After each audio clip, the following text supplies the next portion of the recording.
శ్రీ మహాగణాధిపతయే నమః. శ్రీ మహాసరస్వత్యై నమః. శ్రీ గురుభ్యో నమః. శ్రీమాత్రే నమః. శ్రీ లలితా మహాత్రిపురసుందరీ పరాభట్టారికాయై నమః.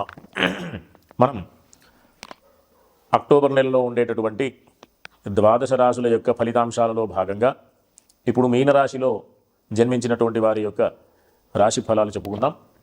ప్రధానంగా మీనరాశి రాశి యందు శని ఉన్న కారణంగా జన్మశని అంటూ ఉంటారు. ఈ జన్మశని అంటే ఏళ్ళనాటి శనిలో మధ్య భాగంలో ఉంటారు కాబట్టి ఆరోగ్య విషయంలో ఖచ్చితమైనటువంటి జాగ్రత్తలు అవసరం. అంతేకాకుండా బృహస్పతి యొక్క స్థితి కూడా ఈ మాసం యొక్క సగభాగం వరకు కూడా అంటే 18వ తేదీ వరకు కూడా అంత అనుకూలంగా లేదు. విద్యార్థులకు కానీ భూగృహ సంబంధమైనటువంటి వ్యాపారస్తులకు కానీ వృత్తి వ్యాపారాలలో ఉండేటటువంటి వాళ్ళకందరికీ కూడా ఈ 18వ తేదీ వరకు అంత అనుకూలమైన సమయం కాదు. 18వ తేదీ నుంచి కాస్త బృహస్పతి యొక్క స్థితి మారడం వల్ల అనుకూలమైనటువంటి పరిస్థితి ఉంటుంది. ఉచ్చ స్థితిలోకి వస్తాడు. అంటే వృత్తి వ్యాపారాలకు సంబంధించినటువంటి స్థానాధిపతి గురుడు ఉచ్చస్థితిలో పంచమభావంలోకి అంటే 5వ స్థానంలోకి రావడం వల్ల చాలా వృత్తి వ్యాపారాల యొక్క ఆనుకూల్యత కాస్త ఉపశమనాన్ని కలిగిస్తుంది. కష్టపడ్డదానికి ఫలితం 100% లేకపోయినప్పటికీ కూడా కాస్త పూర్తి స్థాయిగా అనుకూలంగా కాకపోయినా కొంతవరకు అనుకూలతని వీరు పొందేటటువంటి అవకాశం.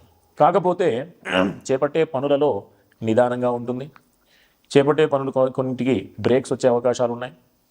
అంతేకాకుండా శత్రువుల యొక్క ప్రభావం వల్ల చేసేటటువంటి పనుల్లో ఆటంకాలు కలుగుతాయి. కాస్త ఆరోగ్య విషయంలో జాగ్రత్తలు అవసరం. అంతేకాకుండా ఈ వివాహమైనటువంటి వాళ్ళకి కాస్త వేధస్థానంలో శుక్రుడు 7వ భావంలో ఉండడం ద్వారా కాస్త మనస్పర్ధలు వచ్చేటటువంటి అవకాశం ఉంది. ఇంకా ఏంటి అంటే భాగస్వామి అంటే వృత్తిలో ఉండేటటువంటి అంటే వ్యాపార భాగస్వాముల విషయంలో కూడా జాగ్రత్తలు అవసరం. ఇట్లా అనేక రకాలైనటువంటి ఇబ్బందులు కొన్ని గ్రహాల యొక్క కారణాల వల్ల వీళ్ళు ఎదుర్కొనేటటువంటి అవకాశం ఉంది. కాబట్టి వీళ్ళు ఈ మాసమంతా కూడా చక్కగా విశేషమైనటువంటి దేవతారాధనలు, దైవ దర్శనాలు, అమ్మవారికి సంబంధించినటువంటి కార్యకలాపాలలో అంటే పూజాది కార్యక్రమాల్లో పాల్గొనడం, అంతేకాకుండా ఈశ్వర దర్శనాలు చేసుకోవడం, ప్రధానంగా ఆంజనేయ స్వామి దర్శనం చేసుకోవడం అత్యంత అవసరం.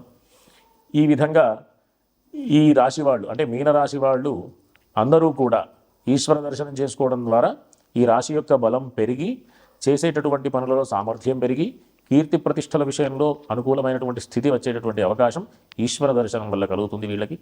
కాబట్టి అందరూ కూడా చక్కగా దైవికమైనటువంటి మార్గంలో వెళుతూ చక్కగా మంచి ఫలితాలని పొందాలని, ఉన్నటువంటి ఇబ్బందుల్ని అధిగమించాలి అంటే కేవలం మనకు దైవికమైనటువంటి మార్గం ఒక్కటే శరణ్యం. కాబట్టి పూర్వం చేసుకున్నటువంటి పాపకర్మల వల్ల ఇప్పుడు మనం పొందేటటువంటి ఇబ్బందులని మనం దేవతారాధనలు, దానాలు, తపస్సులు అంటే జపాలు ఈ రకమైనటువంటి మార్గంలో వెళ్ళి పరిహారాల్ని ఆచరించేటటువంటి ప్రయత్నం చేయాలి. కాబట్టి అందరూ కూడా ధార్మికమైనటువంటి మార్గంలో వెళుతూ చక్కటి ఫలితాలు పొందాలని ఆశీర్వదిస్తూ స్వస్తి. ఇప్పుడున్నటువంటి కాలమాన పరిస్థితుల ప్రకారంగా సమాజంలో ఉన్నటువంటి అనవసరమైనటువంటి అలవాట్లు, అనవసరమైనటువంటి మార్గాలలో ఇప్పుడు మనం జీవనాన్ని గడుపుతున్నాం. కాబట్టి అనేక రకాలైనటువంటి ఇబ్బందుల్ని మనం మన కర్మఫలంగా మనమే అనుభవిస్తూ ఉన్నాం. కాబట్టి వాటి నుంచి అధిగమించాలి అంటే మనకు గొప్ప గొప్ప అవకాశాలు మన ఋషులు, మన పెద్దవాళ్ళు ఆచారాల రూపంలో, పండగల రూపంలో, ఆరాధనల రూపంలో అనేక రకాలైనటువంటి మార్గాలు మనకి ఉపదేశం చేశారు. దాంట్లో భాగంగా ఇప్పుడు మనం ఈ మాసంలో ఆశ్వయుజ మాసం పాడ్యమి నుంచి ప్రారంభం చేసి విజయదశమి వరకు కూడా శరన్నవరాత్రి మహోత్సవాలు జరుగుతున్నాయి. కాబట్టి అట్లాంటి అద్భుతమైనటువంటి అవకాశాన్ని అందరూ కూడా సద్వినియోగం చేసుకోవాలి. ఎందుకు అంటే మనం జ్యోతిష మార్గంలో చూస్తే జాతక చక్రంలో 3 స్థానాలు ఉంటాయి. దాన్నే 3 కోణ స్థానాలు అంటారు. రాశి చక్రం, లేకపోతే లగ్నం, అక్కడి నుంచి 5వ స్థానం, అక్కడి నుంచి 5వ స్థానం. వీటన్నిటికీ కూడా లక్ష్మీ స్థానాలు అని పేరు. ఇంకా ఏంటి అంటే పూర్వపుణ్యాన్ని సూచించేటటువంటి స్థానాలు. ఈ రకంగా మనం ఈ జన్మలో ఏది పొందాలన్నా పూర్వజన్మలో చేసుకున్నటువంటి పుణ్య ఫలితమే ఆధారం కాబట్టి అట్లాంటి పుణ్య ఫలితాన్ని పెంచుకునే ప్రయత్నంగా ఈ అమ్మవారి యొక్క ఆరాధనలు చేయడం ద్వారా అనేక రకాలైనటువంటి ఇబ్బందుల నుంచి అధిగమించి సుఖ సంతోషాలతో ఉన్నటువంటి జీవనాన్ని గడిపేటటువంటి అవకాశాన్ని పొందుతాం. ఆ రకంగా అమ్మవారిని 9 రూపాలలో మనం ఆరాధన చేస్తూ నవదుర్గలని ఒక సాంప్రదాయంగా, బాలా త్రిపుర సుందరి మొదలుకొని రాజరాజేశ్వరి అమ్మవారి యొక్క అవతారం వరకు ఒక సాంప్రదాయంగా మనం అమ్మవారిని విశేషమైనటువంటి పూజాది కార్యక్రమాలతో సేవిస్తూ అమ్మవారి యొక్క అనుగ్రహాన్ని పొందుతూ ఉంటాం. దీంట్లో భాగంగా కుటుంబ స్థానానికి, తరువాత కళత్ర స్థానానికి, పంచమ స్థానమైనటువంటి అనుష్ఠాన స్థానానికి, పూర్వపుణ్యానికి సంబంధించినటువంటి స్థానానికి, ఈ రకంగా ఏ మార్గంలో చూసుకున్నా అమ్మవారి యొక్క ఆరాధన ద్వారానే మనం ఆ స్థానాల యొక్క ఆనుకూల్యతని పొందుతూ ఉంటాం. ఈ విధంగా ప్రతినిత్యం మనం ఆరాధన చేస్తూ విశేషంగా దీంట్లో గాయత్రి అమ్మవారి యొక్క స్వరూపంగా మనం ఎంత విశేషంగా గాయత్రి అమ్మవారిని కీర్తిస్తే, ఎంత విశేషంగా స్మరిస్తే అంత విశేషమైనటువంటి ఫలితాన్ని పొందేటటువంటి అవకాశం. ఇంకా ఏంటి అంటే గాయత్రి మంత్రం ఉపదేశం తీసుకునేటటువంటి వాళ్ళకి తర్వాత వచ్చేటటువంటి మంత్రం ఒకటి వస్తుందన్నమాట. అవృధమసౌసౌ ఓం య ప్రాణస్వం మే గోపాయ అని. దాంట్లో వ్యాఖ్యానంలో ఏముందంటే అవృధం అని దాంట్లో వాక్యంలో చెప్తూ, నేను గాయత్రి మంత్రాన్ని ఉపదేశం తీసుకోవడం ద్వారా వృద్ధిని శ్రీని పొందాను అని, అంటే జ్ఞానాన్ని పొందాను. అందరూ శ్రీ అంటే లక్ష్మీ అమ్మవారు, అమ్మవారు అంటే లక్ష్మీ అమ్మవారు అంటే ధనం అనేటటువంటి విషయమే కాకుండా ప్రధానంగా జ్ఞానం అనేటటువంటి విషయాన్ని కూడా తెలుసుకోవాలి. కాబట్టి లక్ష్మీ అమ్మవారి యొక్క ఆరాధన, తరువాత గౌరీ అమ్మవారి యొక్క ఆరాధన, విశేషమైనటువంటి ఈ కల్పాలన్నీ కూడా చతుషష్ఠి ఉపచార పూజలని, కుంకుమార్చనలని, విశేషమైనటువంటి చండీ హోమాలని, మహాకాళి, మహాలక్ష్మి, మహాసరస్వతి స్వరూపంగా అమ్మవారి ఆరాధనలని, కాళీ అవతారమని, రాజరాజేశ్వరి అమ్మవారి అవతారంతో పూర్తి పరిసమాప్తం అవుతుంది.